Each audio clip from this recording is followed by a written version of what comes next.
একটু গরিব ছেলে, অনেক ধনী হওয়ার স্বপ্ন। একটা ছোট্ট গ্রামে থাকে রাফি। জন্ম থেকেই দারিদ্রতার সঙ্গী। ঘরের চাল ফুটো, পুরনো জামা আর প্রতিদিনের খাবার জোটানোও ছিল লড়াই। কিন্তু রাফির একটা জিনিস ছিল যা তার আশেপাশের অনেকেরই ছিল না, একটা বিশাল স্বপ্ন।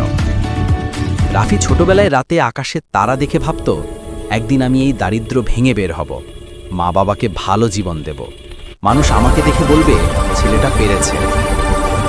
স্কুল থেকে ফিরেই সে অন্যদের বাসায় কাজ করত, সন্ধ্যায় পড়াশোনা আর রাত জেগে স্বপ্ন আঁকা, কিভাবে বড় হবে, কিভাবে নিজের জীবন বদলাবে। বয়স বাড়ার সাথে সাথে সে শিখল ছোটখাটো কাজ, মোবাইল রিপেয়ার, পরে অনলাইন স্কিল। ধীরে ধীরে তার দক্ষতা বাড়তেই লাগল। একসময় সে নিজের ছোট ব্যবসা শুরু করল। প্রথমে ব্যর্থতা এলো, কিন্তু সে হাল ছাড়ল না। একবার, দুইবার, 10 বার, প্রতিবার উঠে দাঁড়ালো। বছরের পর বছর কঠোর পরিশ্রম আর ধৈর্যের পর অবশেষে সেই গরিব রাফি আজ সফল উদ্যোক্তা।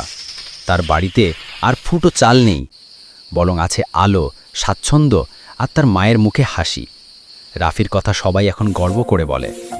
স্বপ্ন যদি সত্যি করতে চাও, মন থেকে চেষ্টা করতে হবে। রাফি পেরেছে, আমরাও পারব।